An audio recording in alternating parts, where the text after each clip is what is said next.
بسم الله الرحمن الرحيم. ولا يضحي بالعمياء والعوراء والعرجاء التي لا تمشي الى المنسك. په کومو څاروو باندې قرباني جایز ده او په کومو جایز نه ده، د لپاره زمون فقها یو قانون ذکر کوي. کم څاروي کې عیب فاحش موجود وو بده باندې قرباني جایز نه ده، یعنی که یو څاروی داسې و چې داغه د دوانو سترګو نظر نه یا د یوې سترګې نظر نه نو د باندې قرباني جایز نه ده. یا داسې یو څاروی دی چې په یو خپه باندې ګوډ دی او داسې ګوډ دی چې په درو خپو باندې قدم اخلي، څلورم خپه بالکل لګی نه اوچته نیولي، نو د باندې هم قرباني جایز نه ده، دا عیب فاحش دی. البته علامه شاملی کلی دی که یو حیوان داسې دی چې په خپه باندې ګوډ دی خو لیکن چې کله په درو خپو باندې دا روان دی نو د دې څلورم خپې نه هم سهاره او مدد اخلي، په ځمکې لګی، په بدی صورت کې د دې حیوان قرباني هم جایز ده. ولل عجفه هغه حیوان چې د انتهایی د کمزورۍ په وجه په اډوکو کې مغز ختم شوی وي نو دا عیب فاحش دی، په دې وجه د دې حیوان قرباني جایز نه ده. ولا تجزئ مقطوعه الاذن والذنب، یو حیوان داسې دی چې هغه غوږونه مکمل کټ شوي دي یا مکمل لکه کټ شوی ده، په دې باندې قرباني جایز نه ده. همدک شان د یو حیوان د غوږونو اکثره حصہ کټ شوی ده او د لکه اکثره حصہ کټ شوی ده نو په دې باندې قرباني جایز نه ده. البته کو اکثره حصہ باقی پاتې ده، لګ حصہ کټ شوی ده، نو په دې صورت کې په دې حیوان باندې قرباني جایز ده. ځکه عیب یسیر معمولی غوندې عیب د دینه بچ کېدل ممکن نه دي، نو شرعاً دا وړو کې شان عیب دا معاف دی. ويجوز ان يضحي بالجمه، هغه حیوان باندې قرباني جایز ده چې هغه خلقتن پیدایشي دغه خکر نه وي، نو بده باندې قرباني جایز ده. یا خکر ماته شوی دي نو بده باندې قرباني جایز ده.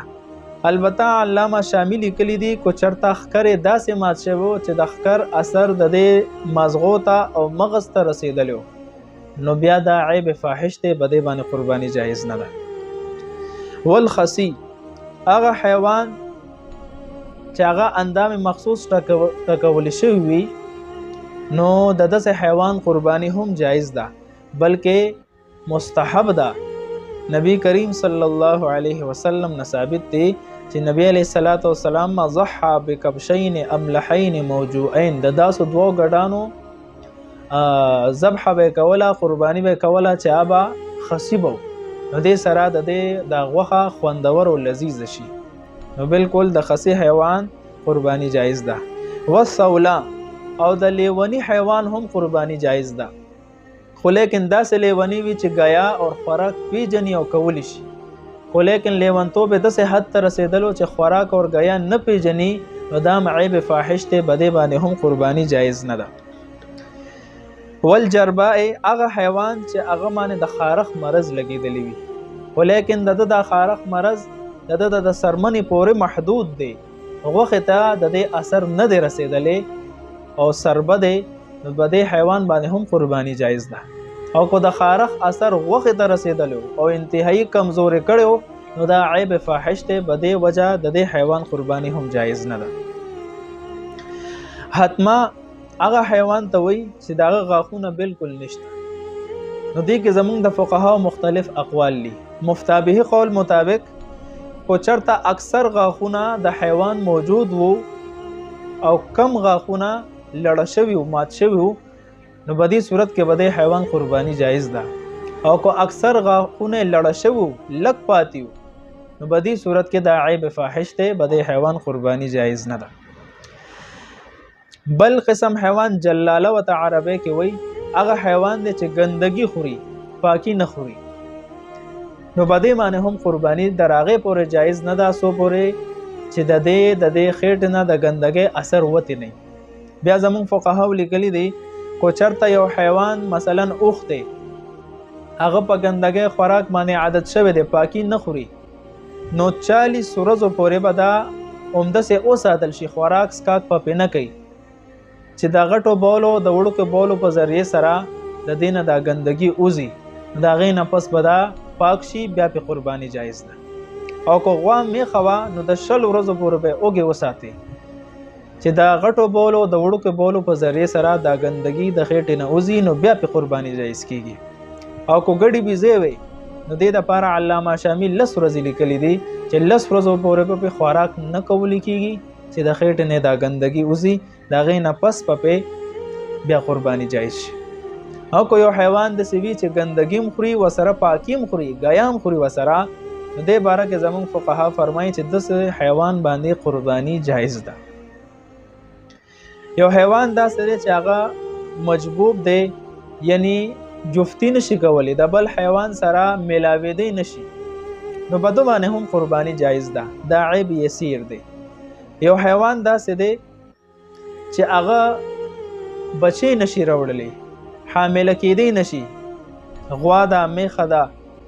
د زیات عمر والی په وجه باندې بچی نشي راوړی نو بده باندې هم قرباني جایز ده.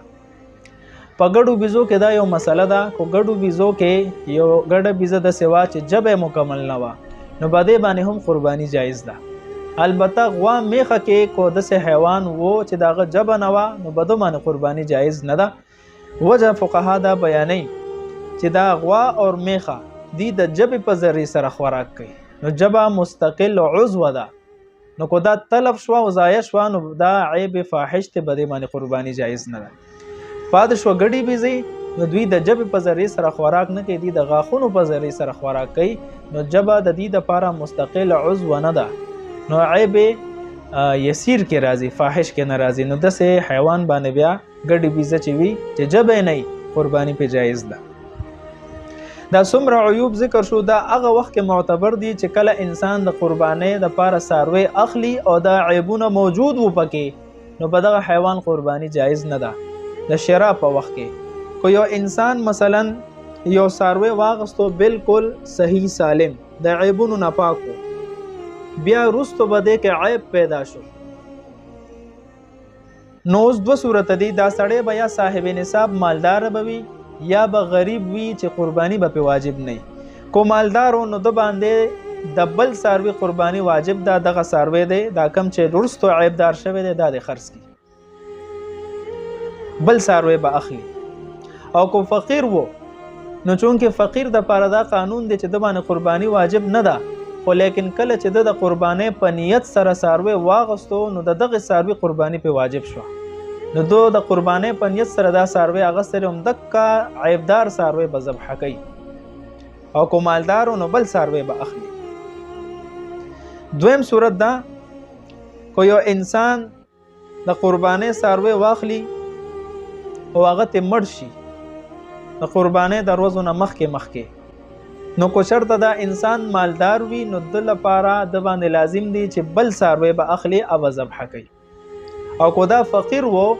نو دومانه چونکه د قرباني په نیت سره هم دغه ساروی اغستو دک یو په واجب او په خپل مړ شو نو بل ساروی اغستل په واجب نه دي.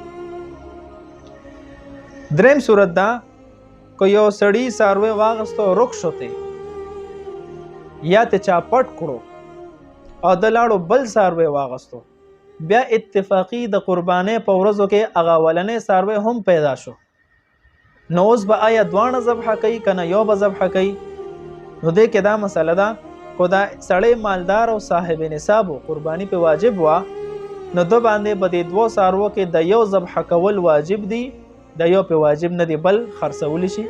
او کو دوانه ذبح کوي خپل خوخه ده خو یو په واجب ده بل په واجب نه ده. او کو دا فقیر وو نو بدی صورت کې بدمانه د دوانو حیواناتو قرباني واجب ده ځکه فقیر د لپاره قانون داده چې د قرباني پنځت سره کم ساروي واغستو نو دک ساروي ذبح بده باندې واجب ده نو اولنیم د قرباني پنځت سره غستو نو داغه ذبح هم په واجب شوی و او دا دویم د قرباني پنځت سره غسته دي د دې ذبح هم په واجب شوی ده نو په دې صورت کې بده فقیر باندې چې صاحب نصاب نه دی د معنی د دوانو حیواناتو قرباني واجب ده دوانه به ذبح کوي. کو یو انسان یو ساروی واخذو صحیح سالم او چې کله ذبح کوي د ذبح په وخت کې د دخ په ماته شو یې خکر داسې مات شو چې د ننه مغز ته اثر لاړو یا بل داسې عیب پکې پیدا شو چې دا عیب په وجه باندې ساروی باندې قرباني جایز کیږي نه نو د ذبح په وخت کې چې کم یو عیب هم پیدا شو په څاروي کې هغه معاف دی او په دې څاروي باندې قرباني جایز ده. والسلام.